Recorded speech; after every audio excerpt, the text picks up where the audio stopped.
The skeleton of the upper limb consists of the two parts. Consists of the shoulder girdle and free part.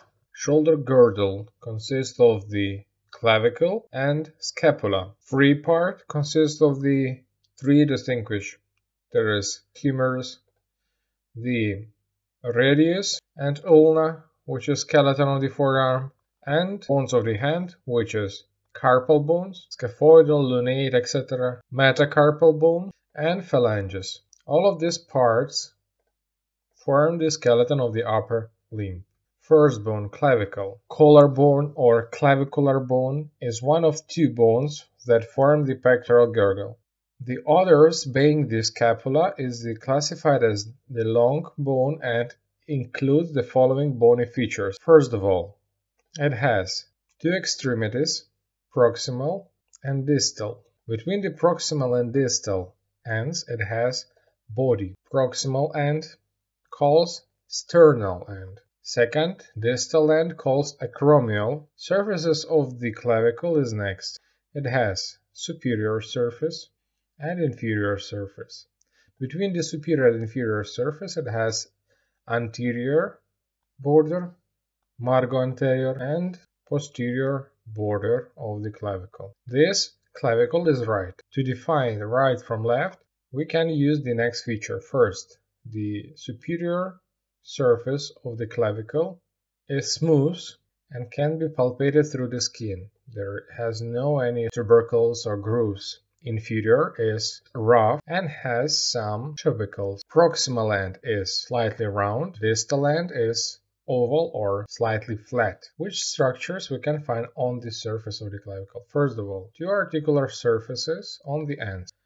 The clavicle with near bones, with sternum and with acromion. Also on inferior surface we can see some landmarks such as impressions, grooves, tubercles, and line. For example, first, impression for the costoclavicular ligament. The costoclavicular ligament attached to this side. Groove for the subclavius muscle, also. Conoid tubercle, also place of insertion of the conoid ligament, and trapezoid line relate with the trapezoid ligament on this region. Scapula. As you can see on this model, the scapula is triangular shaped, flat. Main feature of the scapula is presence of the main parts such as head of the scapula, neck of the scapula, and body of scapula. From the neck, rising of the two main processes of the scapula, there is coronoid process and acromial process of the scapula. Also, distinguishing part of the scapula is their spine, scapular spine, which divide the scapula into two fossas. The surfaces of the scapula. Scapula has three angles, three borders, and two surfaces. First, internal surface or costal surface has medial border, lateral border, and superior border, and three angles: superior angle, lateral angle, and inferior angle. Between the superior angle and lateral angle, you can find the notch, scapular incisura, incisura scapulae superior. On posterior surface of the scapula, also named as dorsal, can see the most prominent part, which called spine. First of all, let's start from the posterior, from the dorsal surface. On the dorsal surface, this spine separates all this surface on two fossas, supraspinous and infraspinous fossa. This spine starts from the triangular shaped structure which calls triangle of spine, trigonum spinalis, and direct forward to the acromion and has some acromial angle, after which the passing of the spine changes the direction to the forward. Also, between the scapular spine and the scapular inferior fossa and head, you can find the inferior scapular notch. On the lateral border of the scapula, you can see main parts which located on the lateral angle of scapula. It is glenoidal fossa for articulation with the glenohumeral joint, supraglenoidal tubercle, and infraglenoidal tubercle, place of attachment of long head of the biceps and long head of the triceps. Very easy to remember. Long head of the biceps and long head of the triceps. And on the internal surface, on the costal surface, you can see the subscapular fossa, humerus, long tubular bone, which consists of the three parts. These three parts is next. First part is head, proximal end, body or shaft of the humerus, and distal end or condyle of humerus. On these three structures, head, body, and condyle, you can find the next. Between the head and body, you can find the anatomical neck of the humerus. Also, you can find the two tubercles or apophyses of the humerus, which calls as lesser and greater tubercle, and some groove between them. On the distal end, you can see the condyle of the humerus. Okay, surfaces of the humerus. First of all, the humerus has posterior surface, lateral surface, and anteromedial surface. You have anterior, lateral, and medial border. Medial border inferiorly continues to the medial ridge of the condyle, supracondylar ridge of humerus. Also on the condyles, you can find the epicondyles, which calls medial epicondyle and lateral epicondyle. You can palpate this through the skin on your elbow. Landmarks on the humerus. First of all, on the proximal end, between the two tubercles, you can find the crests for the greater and lesser tubercle, place of insertion of the some muscles, and between of them, find the some intertubercle sulcus, place of passing of the long head of the biceps. Below of the apophysis, anatomical neck, and the head of the humerus, you can find the surgical neck. There is the surgical neck of the humerus, common place, common site for the humeral fractures, also with rupture of the nearby located nerves, such as axillary nerve. On the middle third of the humerus, on the lateral aspect of the body, can find the deltoid tuberosity. Here it is, place of insertion of deltoid muscle, and behind of it, slightly directed downward in spiral direction, located the groove for the radial nerve, which has several names such as radial groove, radial sulcus, spiral groove, or spiral sulcus. Sulcus nervi radialis is the shallow oblique depression found along of the posterior surface of the humerus. It travels in inferior lateral direction and is located between the origin sides of the medial and lateral heads of the triceps brachial muscles, which actually form this canal. The radial nerve and the deep brachial artery pass through this groove, distal end of the humerus. On the distal end of the humerus, except the condyles and epicondyles, you can find the capitulum, small head of the humerus, and trochlea of the humerus. There are two prominent parts of this site. Above the capitulum you can find the radial fossa, above the trochlea you can find the coronoid fossa. There is two links, first radial fossa above the capitulum and coronoid fossa above the trochlea of humerus. On the posterior surface you can see the same, I will point it as capitulum and trochlea. There is posterior surface of capitulum and trochlea. Can find the olecranon fossa, which translated from the Greek, because olecranon is the Greek name of the elbow, the distinguished, most familiar structure of the humerus, which you can find in all humerus of all bones. And if you find the olecranon fossa medially to the olecranon fossa on the ulnar nerve path through this is shallow depression found along with the posterior surface of the medial epicondyle of humerus, and as you know from the name, the ulnar nerve path along this groove. Okay, and last question about the humerus: how to distinguish right from? First of all, on anterior surface the medial epicondyle is most prominent and directed to the mid side. Head of the humerus directed backward and slightly to medial side. Capitulum is laterally, trochlea is to the front, and olecranon fossa is behind. Forearm skeleton formed by the two bones, the radius and ulna. Latin name of these bones, similar to the English. First of all, radius, let's hide others, is typical tubular bone, long tubular bone, which has head, neck, body, and distal end. On the distal end, most prominent is styloid process. Main features. First of all, the radius has proximal end, body, and distal part. On the proximal, you can find the head. Surfaces. Except articular surfaces on the two ends, anterior, lateral, and posterior surfaces. Borders, anterior, medial, and posterior, but also medial calls interosseous, because this border directed to the ulna. And main structures of the radius. They are on the proximal end. On the proximal end, as usual on the proximal ends, is articular facets for the forming of joint. It is fovea articularis capitis radii. Next it is circumferencia of the head of the radius, neck of the radius. Also on the medial border is radial tuberosity, which form the place of insertion of some muscles. As you see, nothing happened on the body.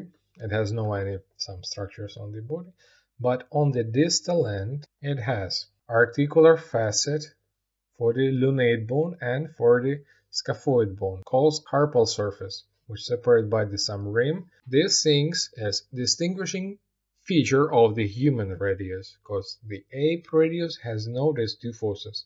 They have the hinge-like structure here. Above the scaphoidal articular facet, you can find the radial styloid process, and on the posterior surface you can find groove for the extensor muscle. The next bone is ulna. It is also typical long tubular bone which has similar parts as usual. Means it has proximal and body and distal part of the ulna. The body has anterior border, medial surface, anterior surface, interosseous surface, and posterior border and posterior surface. Also interosseous border relate with the supinator groove on the ulna on the lateral aspect of it. Proximal end. On the proximal end of the ulna you can find the, first of all, olecranon process or olecranon, which related with same area articularis partis proximalis ulnae. Below of this side you can see the coronoid process.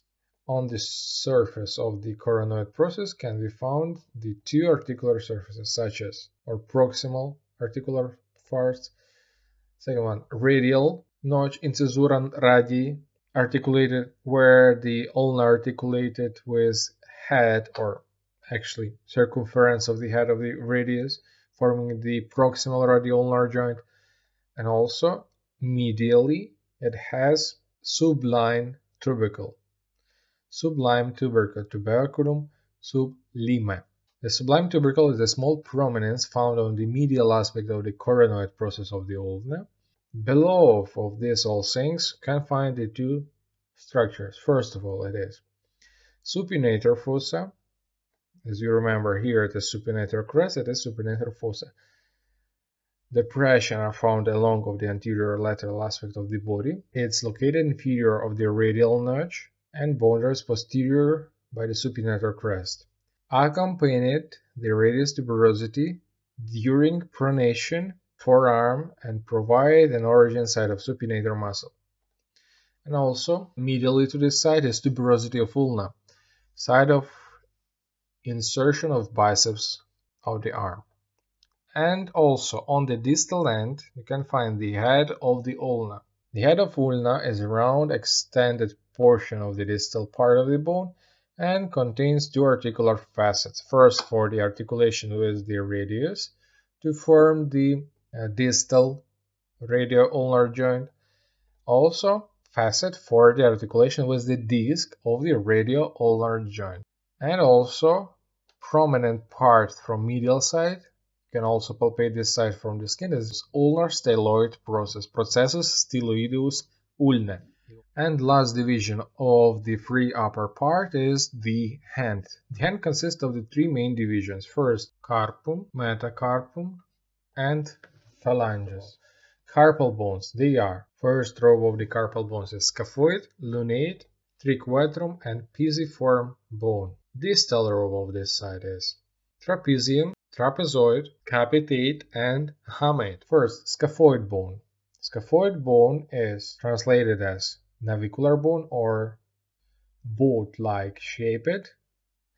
Is the largest bone of the proximal row of the wrist and has parts. First of it is main prominent part is tubercle. This tubercle articulate with the trapezoid bone. Next bone is lunate bone. Lunate, or old name is semilunar bone, os lunatum, is one of the 8 carpal bones of the hand. It has semilunar shape and it's found on the proximal row on the midline. But you should to remember that this bone is located on the midline of the wrist. Scaphoid, lunate. Distinguishing feature of this bone is formation of articular surface with radius and capitate bone. Pisiform bone. Pisiform bone places on the triquetrum bone, form one union and place of attachment of some membranes aponeurosis and ligaments.